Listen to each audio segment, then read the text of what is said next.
Welcome to Theology Explained for Beginners.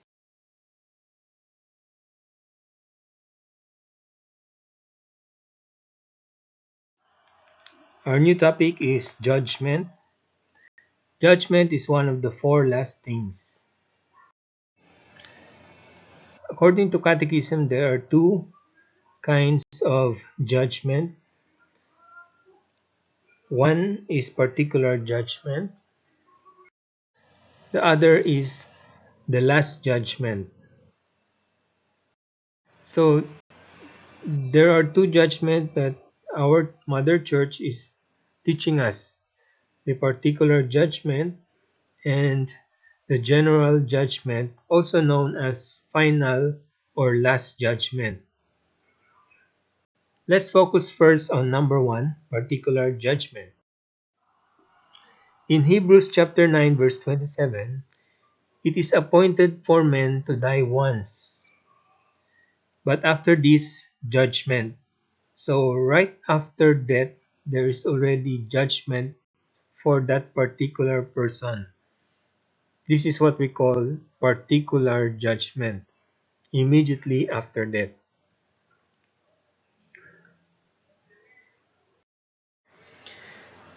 Now, what will happen is that when we die, there will be a review of our lifetime. And for this part, I'm going to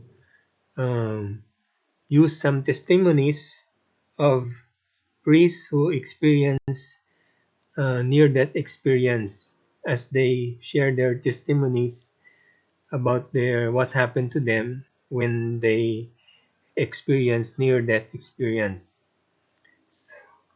So these priests, you will find them in YouTube giving their testimonies. And I'm just summarizing what they have shared in YouTube. So these are testimonies of those who have experienced near-death experience.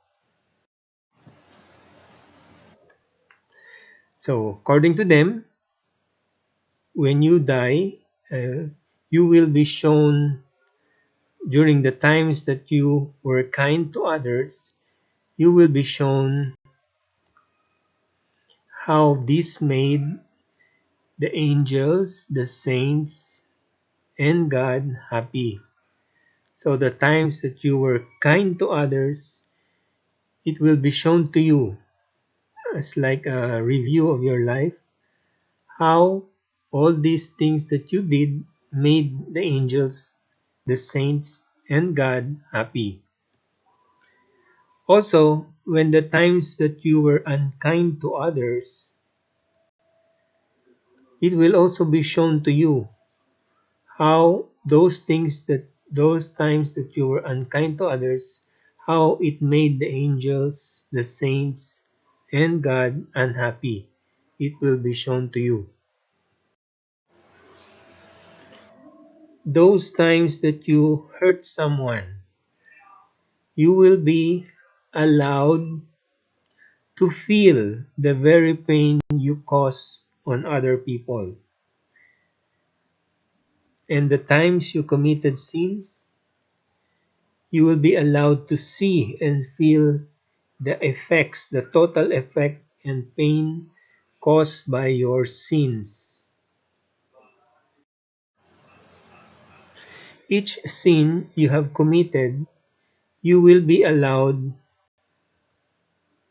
to see and feel how it affected your holiness, how it affected your sanctity or holiness, how it decreases each time you commit sin. So you have your sanctity or your holiness, but every time you commit sin, it decreases. Each time you commit sin, it decreases and it decreases. Each time you commit sin or each sin you have committed, you will be allowed to see and feel the weight each sin pulls you down away from God. So the weight of each sin, every time you have committed them, it will be shown to you how it pulled you down away from God.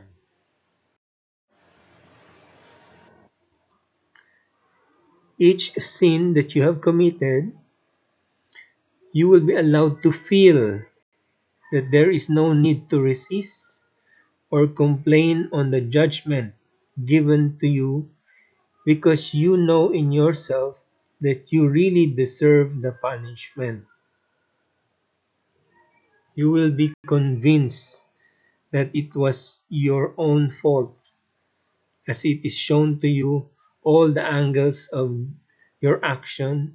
You will be convinced that it was your fault, it was your own decision. Now, the good news is that sins that have been confessed already will not be reviewed anymore. According to them, sins that have been confessed already will not be reviewed anymore. So, that means that we should confess as often as we should. A healthy confession would be to go to confession once a month.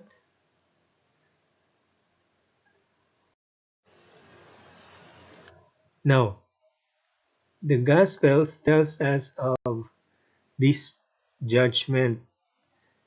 One parable, one story, or one parable given to us by Jesus is the parable of the talents. This is related to judgment. This is found in Matthew 25, verse 14 to 30. And you know already the story that the master who is about to leave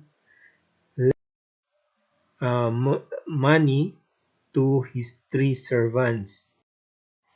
One servant got 5 talents, the second servant got 2 talents, and the servant number 3 got 1 talent.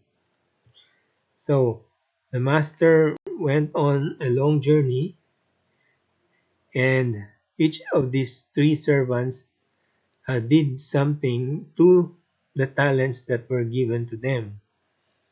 The first servant who got 5 talents doubled. He invested it and doubled the talents. Servant number 2, who got 2 talents, also invested these 2 talents and it doubled. While the servant number 3, because he was afraid, he buried these talents underground. And so when the master came, the talent that was given to him, only one, still remained one. Now when the master uh, received the news from the first servant, this is their conversation. Master, you have handed over to me 5 talents. See, I have made 5 more talents. His master said to him, well done, good and trustworthy slave. You have been trustworthy in a few things. I will put you in charge of many things. Enter into the joy of your master. Matthew 25, verse 20 to 21. So, the master became happy with the first servant. The master also, if you continue the story, was also happy with the second servant, but he was not happy at all to the third servant. So the moral lesson here is we should use our gifts for God's kingdom before the coming of Jesus, or before we die. Before we die, use our gifts for God's kingdom. Another moral lesson here is accountability. All of us have been given responsibilities by God in our life. And so when we face Jesus in our particular judgment, we will be accountable for all our actions. So if we look at our vocation, starting from the bottom with our temporary earthly roles, ultimately we have to um, accept or receive what we have to act upon the vocation that God is calling us to become. Our final ultimate vocation is we are called to be saints. It is very important that we should act on this vocation because this is required for us to enter heaven. Because in heaven, all the souls there are saints.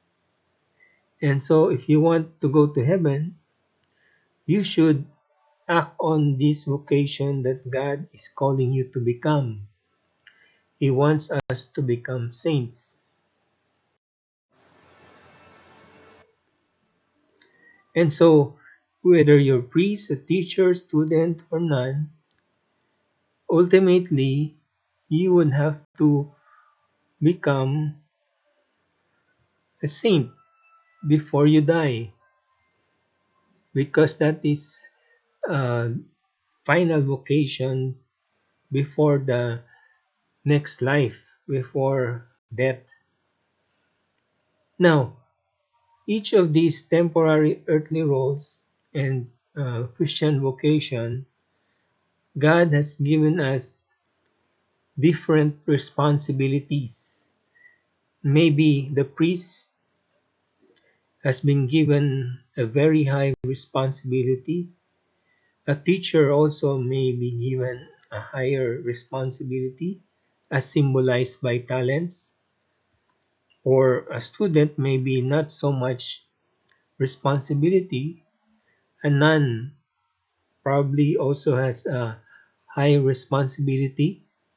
And all these talents will be held accountable when they meet God in the next life. Just like in the parable, God will ask those who have been given many talents or many responsibilities, what have you done? So a priest really has a high responsibility, and when he faces God, he has to be accountable to what he had done. But all of us have been given, in varying degrees, different responsibilities, and we have to be accountable for we have to be accountable for all our actions in the end. So in the parable of the talents, how are you using these gifts of God right now in your life before you die? You ask yourself, you reflect on yourself, how are you using these gifts? Are you like the third servant who buried the talents? Or are you like the first and the second who invested and doubled these talents, these gifts? Another parable that is related to judgment is the parable of the 10 virgins in the same chapter of Matthew, chapter 25. So the lesson here is that we do not know when the time of our death will come. So we have to be prepared always. We have to be prepared always.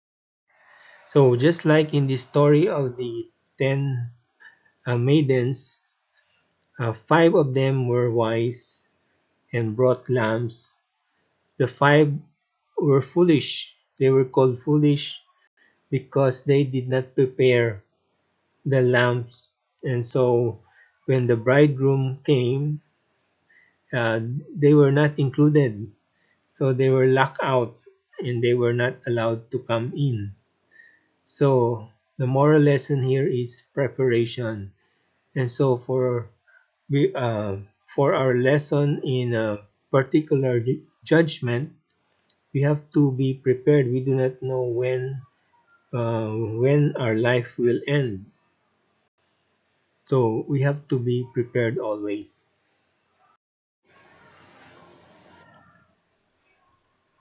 Let's discuss the second judgment, and that is the general, also known as final or last judgment.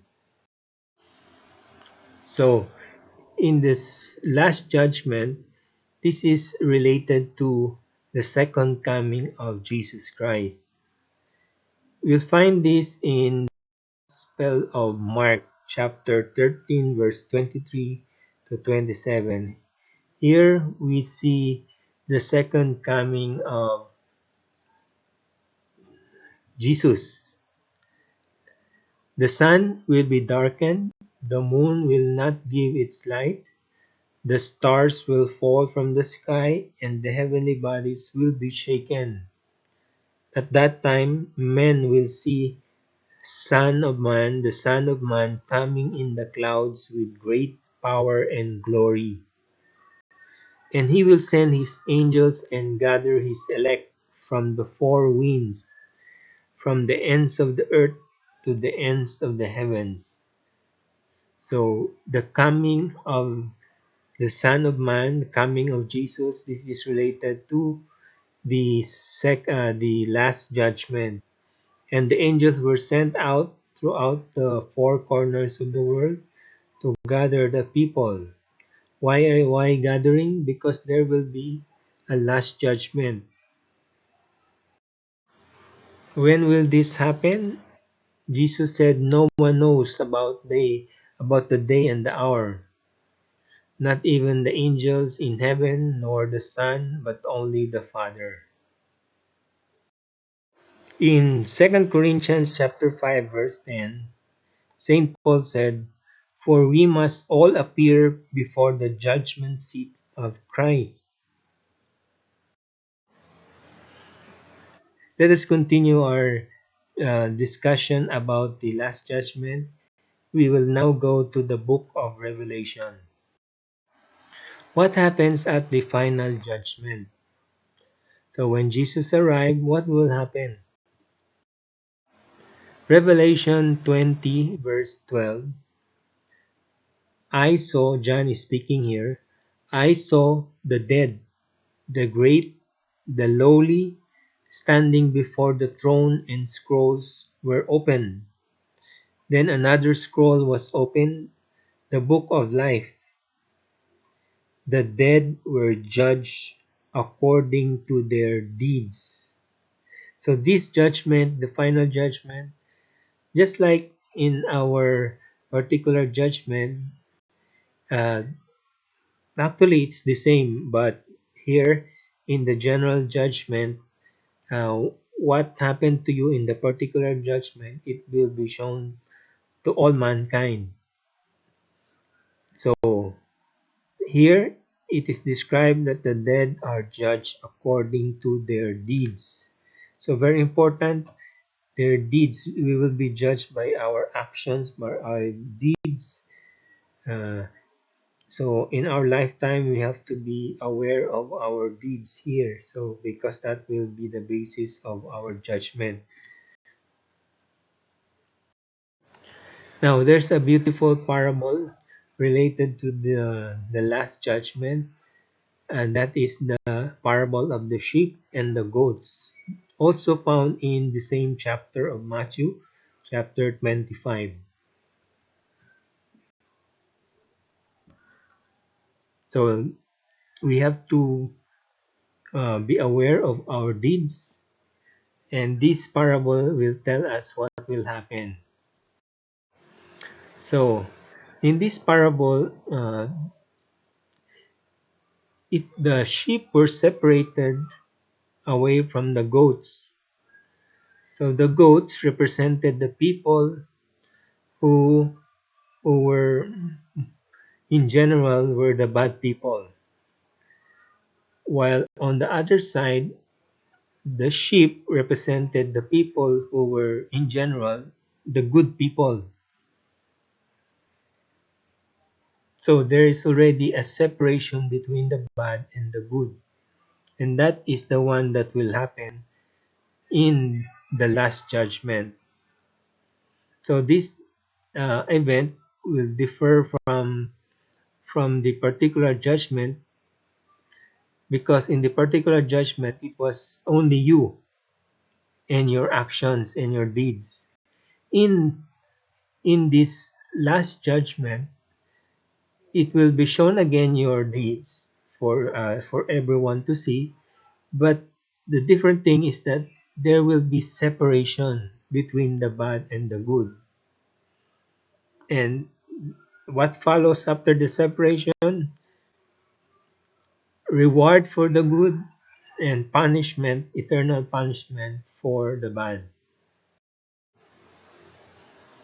So those who have lived good lives will go to heaven for eternity. Those who have sinned mortal sin will go to hell.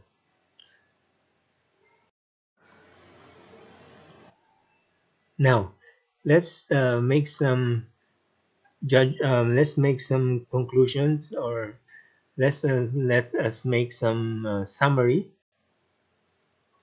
There are two sentences in the last judgment. There are only two sentences. Which one will you hear? So this is a reflection also. Which sentence will you hear?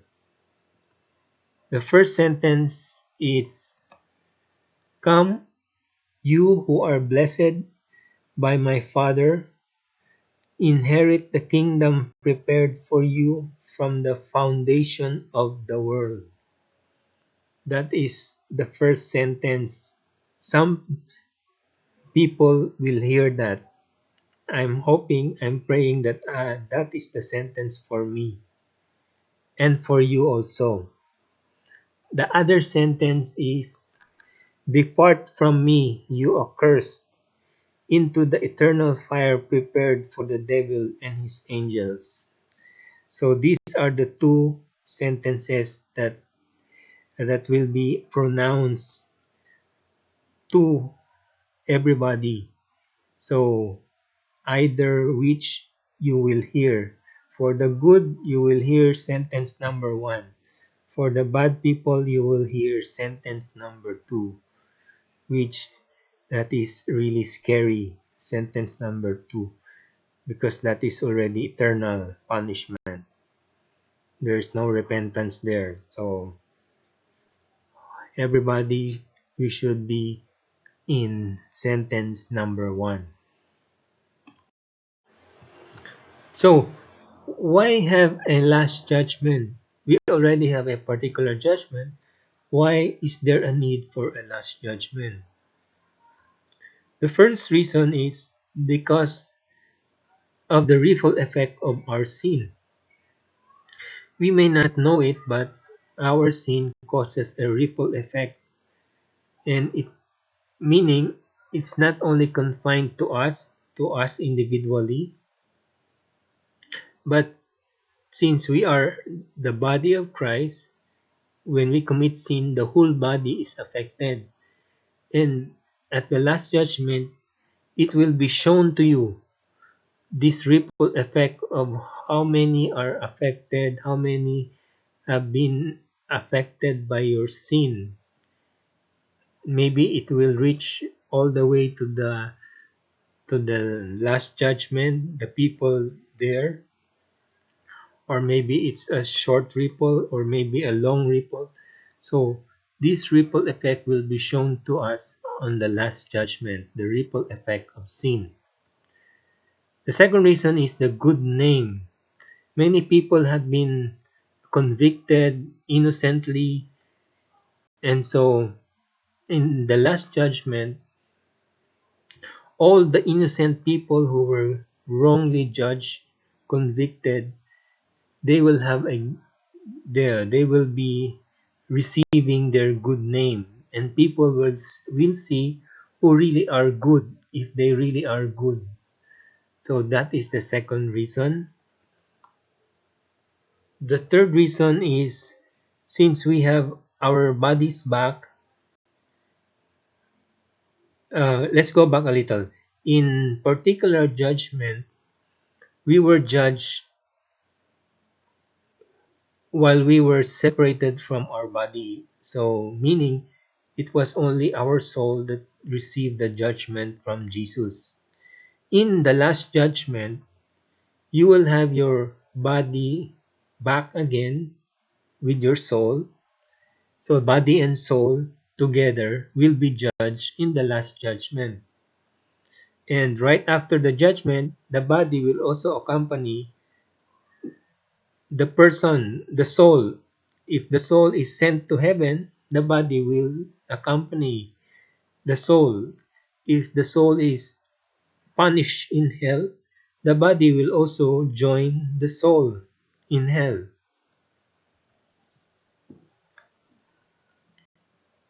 And the fourth reason is because of this unwanted murmuring.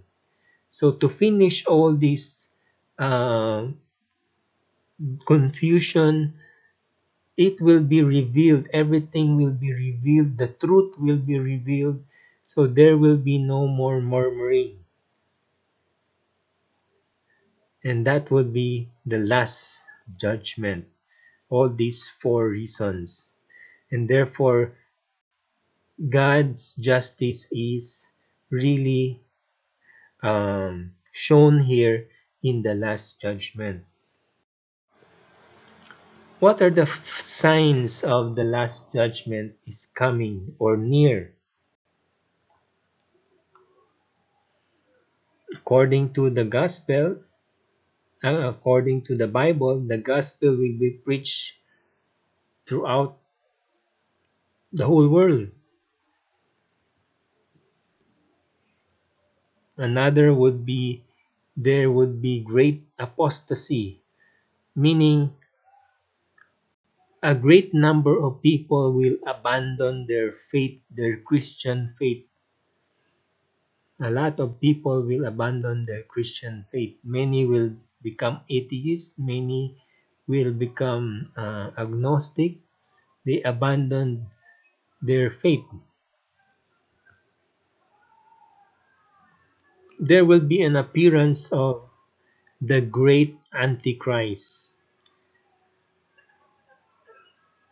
So we have many people in our history that have been against Christ, but this one is the great Antichrist.